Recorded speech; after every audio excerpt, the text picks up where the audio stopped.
I would definitely check it out. Yeah. Like reviews from their exes or the mum or something like that. Yeah, Like Trustpilot. Yeah. I love that. Yay. Oh, let's buy a hat. Yeah. We've got to go to the wedding. It's thanks to us that they're even together. I don't think I have had a long distance relationship, but I've probably dated people and been really distant. I'm Sophie Gravier. I'm Christine McGuinness and we are here to be your situationship gurus. Okay, can we talk about what we actually done last week when we finished filming? So you were supposed to drive home. Right, well what happened was there was a diversion Right. to a concert next door. Yep. And I just felt like it'd be rude not to. I felt like it was very woman empowering. I feel like you just got FOMO because I said I'm going to be after this, and we ended up having a great night. I just felt like, you know, you really wanted me there and I did. I needed to go, but we went to see Ray. Yeah. Ray performing was just incredible. It was good vibes. The music was amazing. The little speeches that she gave in between. God, so emotional, wasn't it? She's an independent artist, so I love that. Yeah. And she did say something that has stuck with me, and that was that she is in her dramatic era. She did. So I feel like that concert was so dramatic. it was very dramatic. But I loved it. And I came away thinking, do you know what? I think I might be entering my dramatic era. Yeah, Yeah, I'm here bring for it it. on. Why not? We'll see who's playing tonight.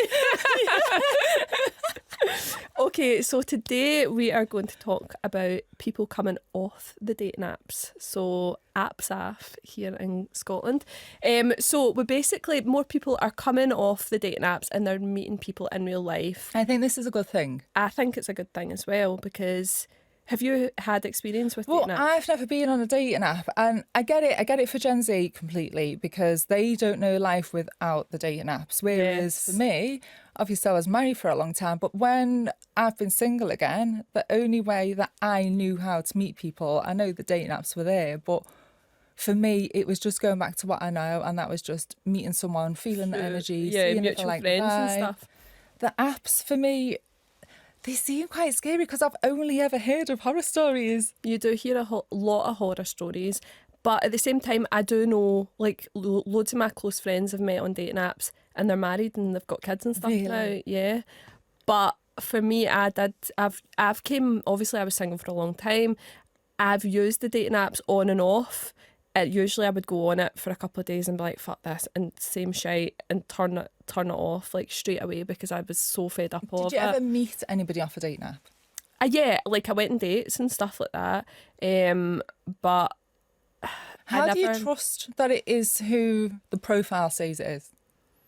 So usually I would get them to send like a picture or something before they, like, so like if you're maybe talking on the dating app, I would then get them to, like, obviously as the conversation progressed or whatever, you maybe got them in WhatsApp, and then it's a normal conversation. I would never just talk to someone, arrange to meet a coffee, and then I would always play it out a wee bit longer to make sure I felt comfortable as well, more than it was the right person. But it's quite difficult, and now it makes me cringe a wee bit that I used to do that. But I think as well, a lot of people, if they're busy working lives, or you know they can't always afford to go out every weekend, they might not want to meet somebody in a bar. So I stopped drinking, and I found it really hard because obviously when you're out as well, you're missing that sort of social interaction, like going round and chatting to people.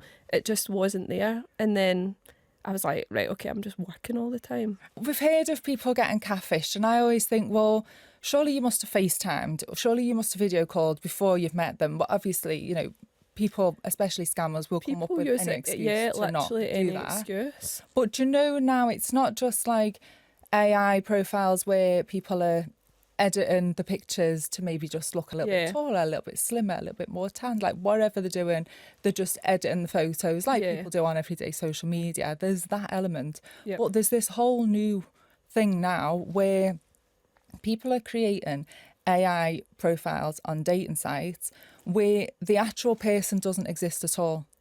So the whole everything is AI, and they're doing it as scammers. So they know how to read the conversation, tell the person what they want to God. hear. Even with my most recent situationship, we only met in person very briefly. She was with a mutual friend, so I felt comfortable enough to go over and say hello, but that is literally all it was. It was just a quick hello. And then from there, it was messaging through social media. And that was like for months before we actually went on a date.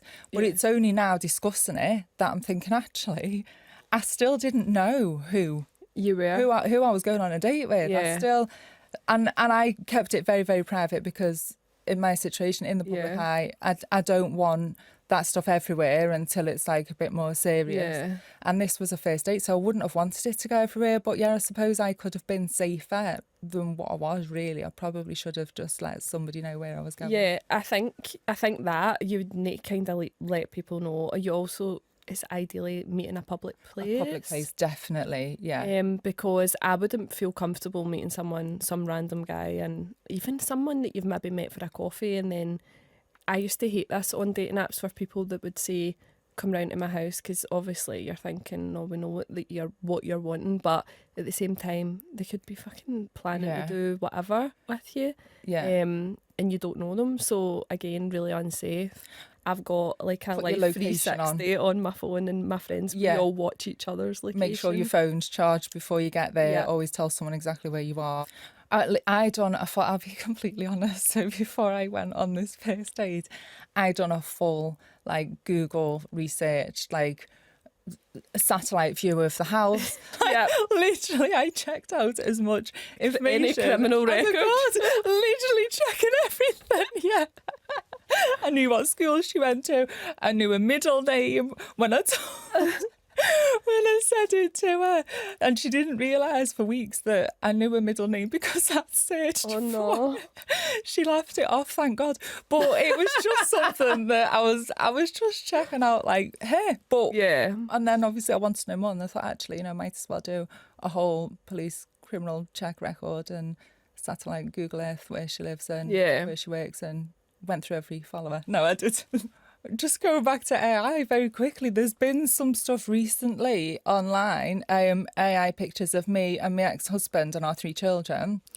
We've never shared photos of our 3 children, Christine, ever. I've seen these. I've seen them. It comes up on my Facebook all the time, and it makes me laugh so much. And the kid's gorgeous. I think they're so beautiful. They're not my kids. They're not real kids. They're AI images, but they're absolutely, I sit looking at them going, oh. That could be my fourth. No. But so then for anyone who doesn't know me personally would be reading this story, like she could have.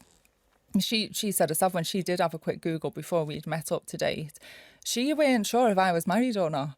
Because there's that much fake news out there and AI images and all of this. She was literally, I didn't know if you were getting in touch, like wanting to meet up as friends, or if Dave, like she didn't know because of what she saw online. I was at a book launch. I was speaking at a book launch, my book launch, and a girl in the audience, because I was talking about how I think apps are going to be gone soon. I think more people are going out and blah blah blah, and I was saying, and I recommend that, like I think that's so much healthier, and you're meeting people in person, and so you can get that vibe. You can speak to somebody all day long and then they've got good chat, and then you meet them in person and they're just fucking shit.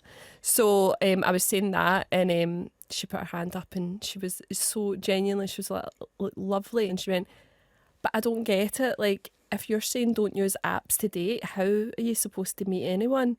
And I was like, you go out, like go to the gym and talk to people, like go to the bars or go wherever you want to go, like go to clubs and just start speaking to people. And she was like, what? And then, but then how do you say, like, do you want to go for a drink or that? And I went, just like the way that you've said it, like, so. But I get it, and I would be the same. They haven't got that confidence. Yeah, because they've never had to though. They've never had to do anything like that. But yeah, I think it's changing, and I think it's probably the right thing. I think so, definitely. I think you need to see each other in person. You need to. I think energy is a big thing. It's a real thing, and you can't feel somebody's energy over a phone. Screen, yeah. But if there was an app that existed and it kind of had reviews on there of the person that you're planning on dating, I would definitely check it out. Yeah. Like reviews from their exes or the mum or something like that. Yeah. Trustpilot. Yeah. So we need that. We definitely do. Although I don't know, what would your exes say about you? Oh, 5-star all the way. Let's move on to the hotness hotline. Okay, so over to our hot mess hotline. And this is a 28-year-old. She wants to remain anonymous and it's been voiced by someone else. Okay, let's listen. I met this guy at a bar, we swapped numbers, and the next day he asked me out on a date. It was very casual, we met up for drinks, I offered to pay for mine, but he wouldn't let me. I'd say we had a nice time, however the following day he messaged me and asked if I could send him £30 to cover some of the drinks from the night before. I was a bit confused, but I sent it to him. He asked me for another £5 and another date since then, but I've ignored him. I'm not sure I should have sent him the money in the first place. What do you think? Was it the right thing to do? No, that is the absolute ick. I hate that. No, yeah, like Why would you do that? when you're on a date, right? If you especially if you've been dating for a while, Yep. I think splitting the bill sometimes or taking it in turns or whatever, however you want to do it, See, is even nice. But going out and splitting the bill, it makes me feel physically I know sick. I hate it. I absolutely. I would rather hate just it. go, I'll pay this. Exactly. Because I hate that. Yeah, I hate it. But just take tons. Like, Yeah. they would pay it one week, I would pay it the following week if that's how you want to But do oh it. no, she's on a first date. This She's is on a a first first date, date and they they haven't even asked for the money on the date. It's been afterwards as she's gone home. She's got a message asking for money. He's obviously tried to act like Billy Big Balls when he's on the date and then went home, checked his bank balance and thought, Sophie, I don't My think he Amazon got Prime's home. coming I think out. he stood outside going, I haven't got enough cash to get in my cab. I'm going to have to ask her for the money now. or it could be a scammer. It could be a scammer and this is what he does. What was the extra £5 for? I know, I don't know. That was interest. What bank's he Just at? added He gave her a tip. She gave him a tip. Oh my God. No, I wouldn't. I would have sent the money because it's half of what you've done, but I would have made a mental note like, do not go back out with this guy. Do you know what I think, honestly? And I'm not even like, I wouldn't laugh and I wouldn't judge on someone's financial position, but I would prefer somebody to be honest with me, or you don't even need to tell me about your money worries, but plan a date where it's not going to cost you if you can't afford it. I'm not going to judge. I probably prefer something that's not in a bar, yeah. like something casual. Yeah. Anyway, it doesn't need to cost an awful lot. So I think it's quite sad that Go a walk. he's done something that he obviously couldn't afford, and then now it's backfired because she's not going to want a second date. Okay, we've got another one. Okay. I love it when we have to. Right, okay. So this is a 21-year-old girl. She also wants to remain anonymous and someone's voiced it up. Okay. Hi guys. Firstly, I just want to say how much I've loved your previous episodes and I'm so glad that you're back. I actually listened to series 1 while I was navigating my first relationship. Basically, I'd never had any interest in men or women, and I honestly thought that I was asexual. I had convinced myself. But at the same time, I had found out that this guy that I knew was interested in me, and I was a massive virgin, so I had no clue what to do. But listening to your podcast actually convinced me that maybe I should give him a chance. So I did. And a little bit of alcohol, one thing led to another, and ... I'm a virgin no more. We kept things going then, and we're currently nearing our 6th month anniversary. So my question for you guys is, can your first love last forever? Oh, Love that. How Oh my bloody nice. God. I love that. Yay. Oh, let's buy a hat. Yeah. We've got to go to the wedding. It's like Yes. that they're even together. Clearly we think that it's going to last. It's going to last forever. Do you know, I think I'd like to believe that, that still can happen. Yeah. I think it's rare in today's world because of how accessible everybody is. Like we've said, just meeting people out and about, and then with social media and everything else, it's not like how it was years ago. And I think about like me grandparents, it would be highly unusual for anyone in that generation for the mum and dads to be separated, or the way things are now with blended families, step parents, in-laws, like everything is a lot more open and mixed. But I like to believe that there is them old school couples like your nans and granddads that met fell madly in love at 16 and stayed together forever. But I think as well the fact that she's 21, so she's not 16 or 15, so she has got a bit of life experience as well on her side. But no relationship or sexual experience with anybody else. Yeah, I know. Oh, I know. But Would is that she put really you? happy? So if you had only slept with one person, do you think you'd be curious now at this age? I think it depends on the nature of if your relationship is happy in every single way, then I don't think it would ever even cross your mind to look at anybody else. I think if you were satisfied, then you would. And there are people that don't want to explore that much, who are a bit more not closed off, but just protective of themselves. They've got it might be self-respect. It might simply be that, do you know what, good for anybody else if you want to go and date and have fun and have one night stands. If you want to do that for your own experience, that's up to you. But she might think, actually, do you know what, it's took this long for her to even think about being intimate with someone. And like she said, thanks to us, it's happened and she's happy. You're welcome. Yeah. So for her, it might just be that actually she's comfortable with just this one person and doesn't need anybody else. Maybe he's absolutely incredible in bed and it's not all about that anyway, 100%. But she's happy. She's struck gold with the first one. Yeah. Thanks to us. Just say that again. But yeah, I'd like to think that it could last forever. Yeah, me too. So this week's drama draft has come from Dua Lipa, and she is talking about how to make long distance relationship works, because her and her fiance have spent the last year like most of the time apart because she's touring. So of course it's going to be hard. She's touring all over the world, so they've barely seen each other for the last year. And she's done this interview where she's talking about, you know, how difficult it can be, what she does to stay connected. Have you ever had a long distance relationship? I don't think I have had a long distance relationship, but I've probably dated people and been really distant. So they've probably felt like they're in a long distance relationship because I'm constantly like, oh, I need to do this, I'll maybe be free next week. But no, I've not physically been in a long distance relationship. What's considered long distance? So I suppose anything. So I suppose if I was dating someone down in London, they lived in London, I lived up here in Scotland, that would be long distance, wouldn't it? I don't know. But you go everywhere, so it is for the average person, probably. Yeah, I suppose it is. So obviously I live in Cheshire. My situationship is in London, and the majority of them usually is always down in London because that's where I work. Yeah. And I quite like that it's separate from my home life. I like the double life kind of thing, and that it doesn't mix in. But I think that's just me for now. So for now, I quite like the distance. Yeah. Whereas if somebody was just 20 minutes away, obviously you're going to see each other a lot more. Yep. You're probably going to move faster. You're probably going to bond quicker.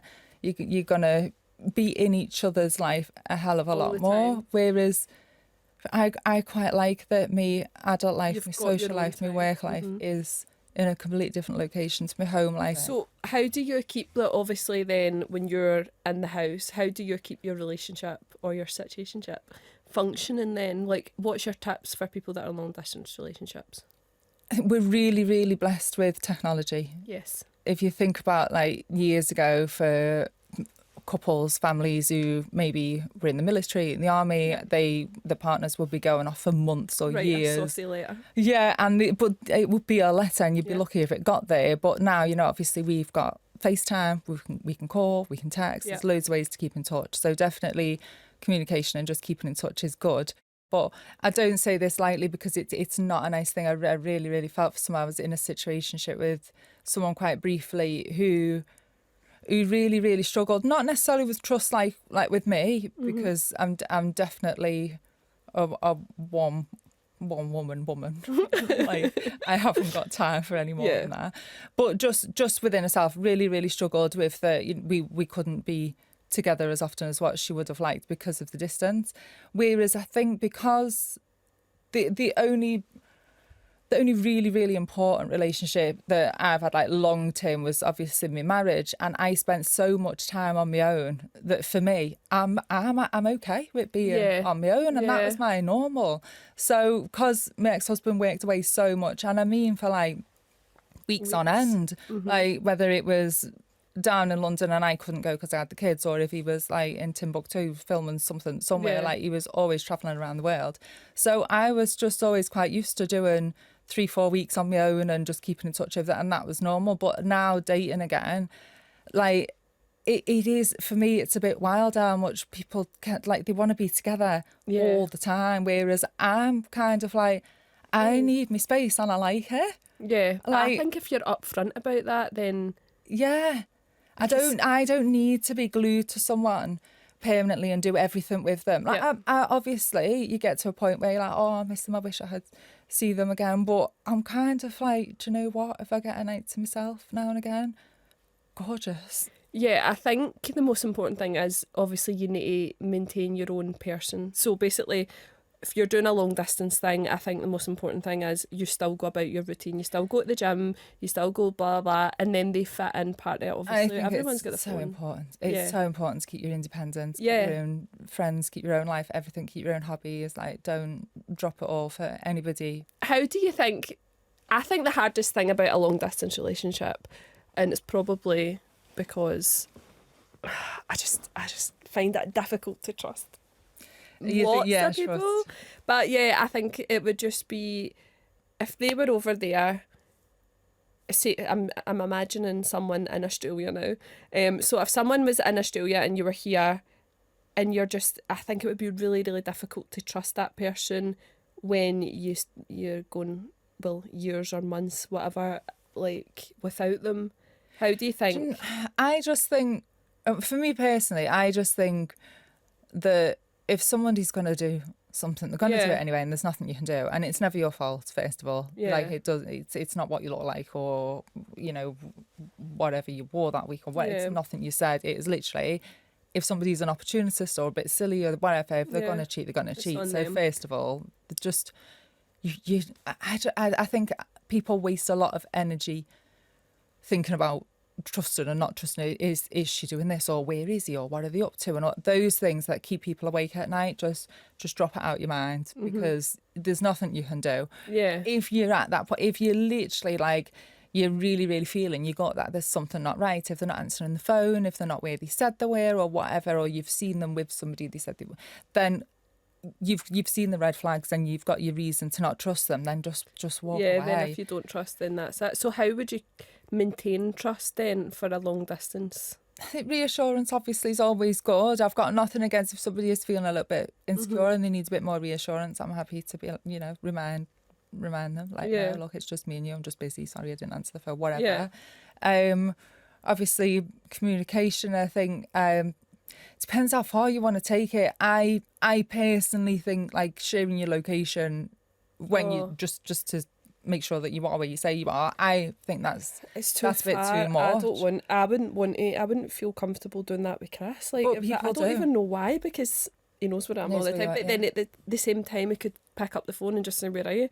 So, but I just feel like that's too much. I don't like that, because it would be the idea of, I'm nipping to the shop. No, you're doing it at the petrol station. Do you know what I mean? Like, why would you do that with someone? I hate that idea. But no, I think communication would be the main one, because just text at the end of the night and like just learn to, you're lying in your bed at night and it's just chilled, and learn to be okay with it. It's not even like you have to trust someone, because like you said, you find it hard to trust. So do I don't know if I will ever completely 100% trust anybody, but I trust myself to kind of just review it when I need to. If you feel it's something, there's no point in wasting time over it. If you feel like something's off, it will show. Exactly. Oh, it's a would you rather. Okay. Okay, I love this game already. Right, okay. Would you rather be the person who has to dump someone, or be dumped yourself? Oh my God. I'm the dumper. Yeah, I am the dumper, but I would rather be dumped. I hate it. I absolutely hate it. The guilt that I feel watching somebody upset. It traumatises me, and I have found myself in this situation too many times where I've ended up doing it, seeing the upset, and then I go, all right, okay, then maybe we we'll can just try a bit longer. And then it gets worse and worse. Yes. I absolutely hate it. My friend gave me a really good bit of advice because it had been going on so long where it was just upsetting both of us. And he was just like, sometimes you have literally just got to end it. You've got to end it, like ripping off the Band-Aid. Don't pull the plaster off slowly because it's going to hurt. Yeah, just, like, just rip it off. Finish it. Yeah. I think that 100%. I think you just have to be direct and then block. And like move on. stick to your decision. The back and forth thing makes it worse. It's too messy. Yeah. It's just a headache. Okay, next one. Would you rather accidentally send nudes to your boss or to your parents? Is it weird that Abby didn't really care? If I accidentally sent anything to my mum, she would annihilate me. Not just because it's a nude, but she would be like, I've told you I don't like your hair like that, and you've lost weight, and you haven't been sleeping, have you? Get them eyelashes off. That would be me. My mum would ruin my life. My mum would be like, it's time to go see Father Brown, get your stuff, you're going down to the chapel. No, I would rather send, but rather than my boss, I would still send it to my parents. Would you rather your partner protect your feelings with a lie or always be brutally honest? Oh, be brutally honest, give it to me. Yeah. No, I'm fine with a white lie there if it makes me feel good. Just don't do it and like dodgy. I want honesty, but I also want you to be able to handle it when I'm really pissed off with what you've just said, actually. What do you mean I look like shit? No, I don't. I look amazing, you bastard. Okay, right, this is my favourite one. Okay. Would you rather give up sex or food? Oh, this is easy for me. I would rather give up food. You would rather give up food? Yeah, I would. I'm not a big foodie. I'm a very passionate woman. I know what I like to eat. It's not the food, okay? So I would probably pick the same, but I'm not going to lie. A spicy chicken pizza and some truffle fries. I would miss it big time. Would you? Yeah. You wouldn't miss sex? I would miss sex. I would pick sex, but at the same time, like, I fucking love food. Yeah, no, I'd love fucking. She